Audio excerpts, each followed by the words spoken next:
This is a quick little thing that I'm going to do for the channel because it's been like a month or so since I've been able to post because I was at NAMM, got stuck, flight, that whatever. It's a long story. Then came home and didn't feel so great, and the whole house is sick. So it's been hard for me to get into the studio because, you gotta help out and take care of people when they're sick. You know what I'm saying? So anyway, that was all captured live. And this is a Dawless setup besides the capture of it. Now, how else am I going to capture it? I could use my 4-track tape machine, capture all that stuff, which I want to do that. You see this monstrosity. I didn't want to add anything else to this. So basically, everything is routed through the console back here. I have the Teenage Engineering on channel 1 and 2, and then the Roland JX-08 is on channel 3 and 4. And the drum machine, the Korg Volca Beat, is going into the JX-08, so it's sharing whatever, it's intermixer or whatever. So those two are both going to that one channel. And the Behringer Mini VS, whatever it's called, Pro VS Mini, sorry. It's a weird name. That is going to 5 and 6, and I'm controlling that with this Keystep Arturia that just came here today. So I haven't, whatever. Nothing is connected to a computer digitally. So this is being powered by my power supply kayaks or whatever, clocks, whatever you call that brand. Everything's being powered basically off of that, except for the Korg has batteries in it because I don't have anything to fit that. And the Teenage Engineering and the Roland are off of a Apple dual USB-C power supply. So they're both being powered by USB-C. And what else? So, and all the pedals are on the clocks. Okay. This is a lot. So I just kept building stuff, and it was my birthday a week ago. So when I came home from NAMM, the Korg Volca Beat and the Behringer were at my doorstep. Thanks, Mom. So, learning all these different little things as I go. And then I got the Roland JX-08 off a Reverb with the keyboard and the module for $350. So I saved like $150 or so, even more than that, I think, if I would have bought it, all brand new. And it basically was brand new. So shout out to Ben's Synths, wherever that is. Anyway, so I got that, and yeah, they barely touched it. And I've been trying to learn that. So I'm trying to learn all these things. So bear with me. But I just wanted to show you the setup. So the only thing the DAW is being used for is capturing it. That's it. There's not going to be, if you're trying to record it, the only way around that would be to have like a recorder, like an audio recorder, field recorder, you know what I'm saying? Or maybe like an old, Boss Studio thing or something like that. But, that's just silly. If you already have a studio set up, boom, you just record it onto whatever audio recording station that you have, and boom. But the whole deal is this. I have no multi US or MIDI controller doing all this right now. So it's a bit crazy and difficult. Not difficult, but it's just, if I had a hub, it would make it a lot simpler. I've watched a few videos on these different hubs that you can kind of act like a patch bay, so you can switch different things and have different things control different things, which is awesome. The other thing I'm finding is I hate the sync functions on these things. Some of them work good with others, and some things don't work well with others. I don't like that. And you don't get the stop, start, playback. You just get the pulse. So it doesn't always work how you think it's supposed to work. And sometimes things just don't work. Like the Behringer, I think, needs a TS, whereas the Korg and mainly everything else is TRS over the sync. I could be wrong, but I couldn't get it to work without pulling out the plug a little bit, so you just get the tip. Yeah, make you fucking laugh. You laugh. So anyway, so what did I say? All right. So I did the ins and outs, and I told you how I connected everything, and everything's going to my patch bay, into my console, and then the master bus of the console is going into Pro Tools via my barrel converters. Now, I'm going to do a follow-up video where I show the more of a everyday person showcase, where most people, especially people that are doing this live at small clubs locally, are going to use, one of those little, mixers like a Yamaha or Soundcraft or something like that. So yeah, I'm going to do something like that so I can show like how, normal people would do it, because you wouldn't be bringing a console anywhere unless you're the manufacturer and you're going to NAMM or something. But for this case, you're not going to do that. So I'm going to do a follow-up video on connecting everything to an affordable small mixer, which most people would use. And that way you'll be able to do all this stuff. The cool thing is that the Teenage Engineering KO has its own audio input. The Roland JX-08 has an audio input. So when these synths have stuff like this, it makes it easier to double up on some stuff. So you, if your mixer is only but if it's only like 4 channels of mic pre's and then a few line ins or auxes or whatever, that you'll be able to figure out a way to get all your instruments going in. And then you'll have to use each thing to gain stage or mix, you know what I'm saying? So you'll get your levels that way. But yeah. So the MIDI capabilities. All right. So I have MIDI out of the KO going to the Roland JX-08.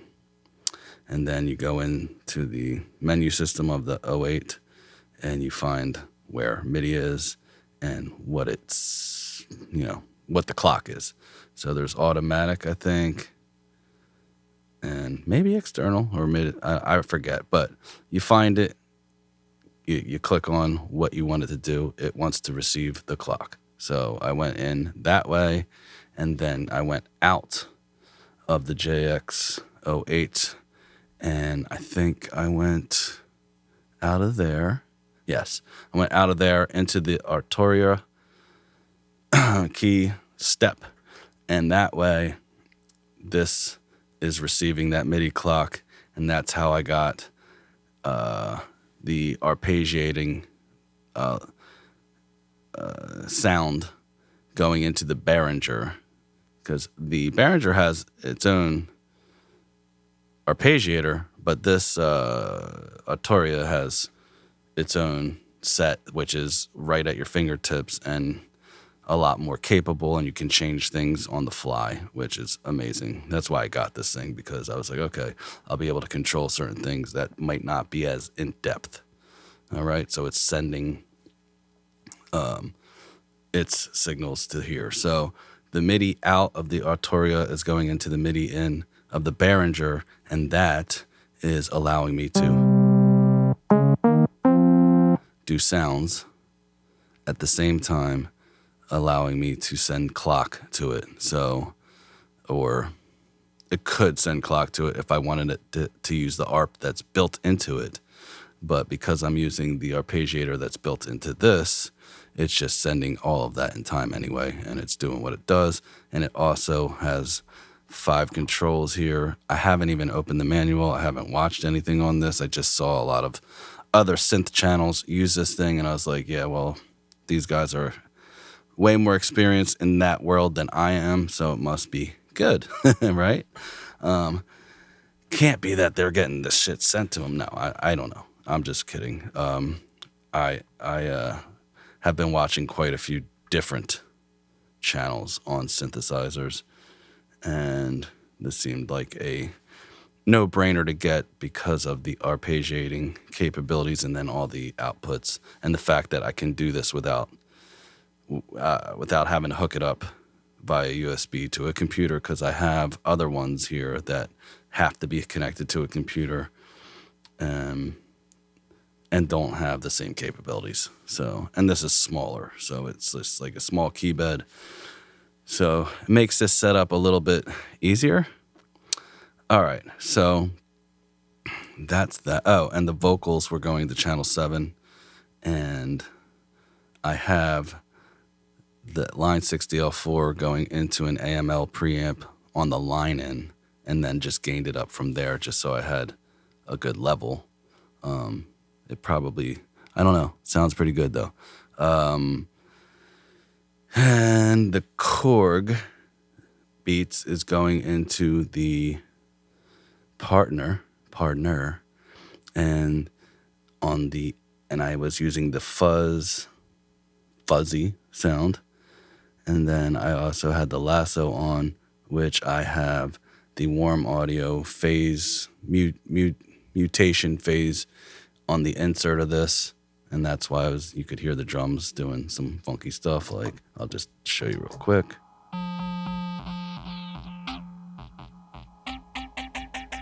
So there's a phaser. You can hear that. All right. And without it. Okay. And without that. So this thing's older. I mean, like old as far as when it came out. Yeah, so did I need to get it? Nah, but it's my birthday, and I always wanted one, so why not? But anyway, what else? Oh, and then also the Behringer is going through the Old Blood Noise Endeavors Dark Light, which one side's on tape, because that's my favorite, and then the other side is on pitch down, pitch up. Not that strong. Well, no, it's kind of strong, but not as strong as the tape. And yeah, and then I could do, let me see.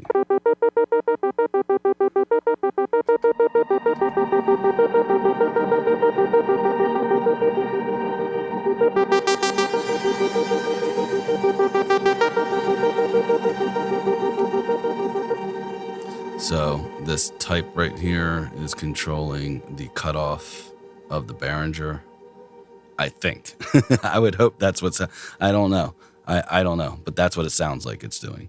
I don't... You know what I mean? These things, I have to think they are just sending MIDI signals over to the Behringer.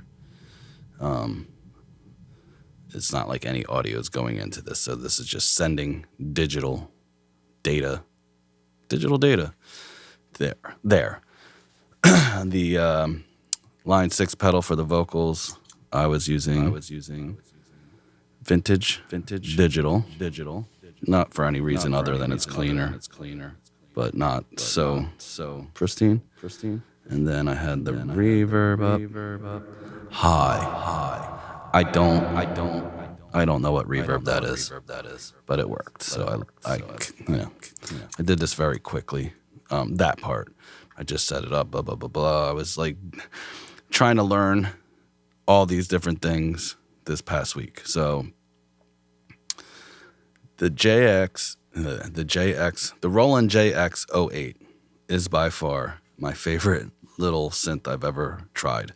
I have the micro Korg for a million years, and it's awesome. But everybody knows the menu system, the diving, the blah, blah, blah really suck.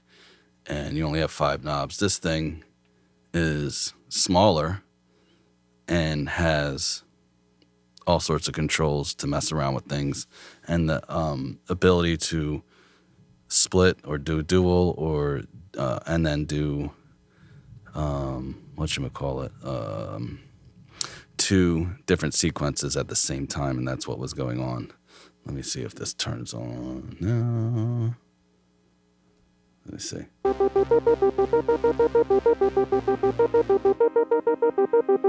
So that's one, and then the bass was doing this.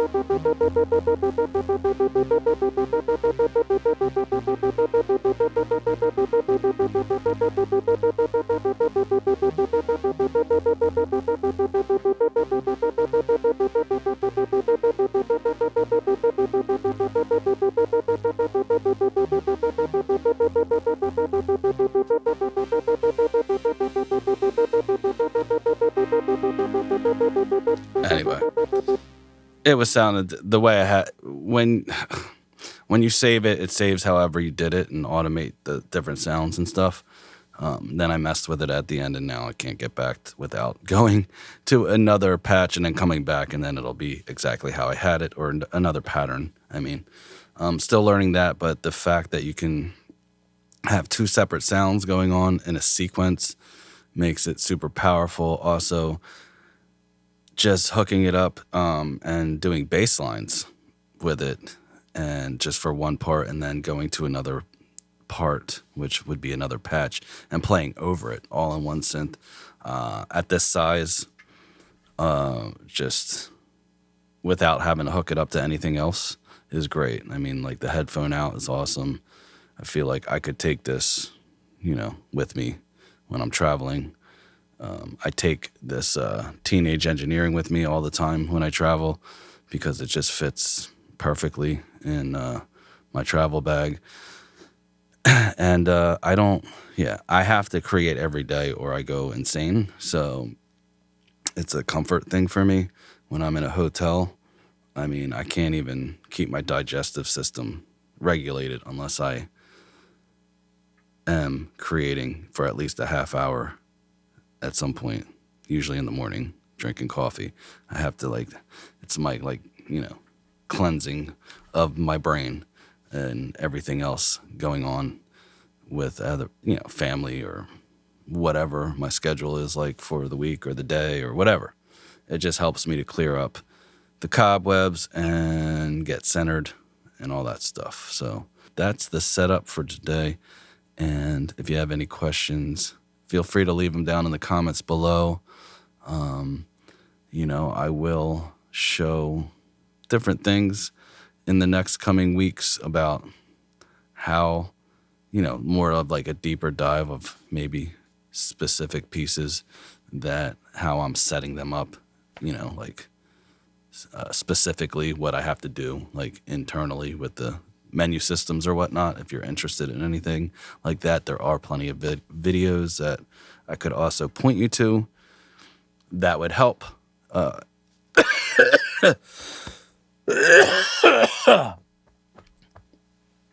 See, I told you I'm sick. Whew. Oh, God.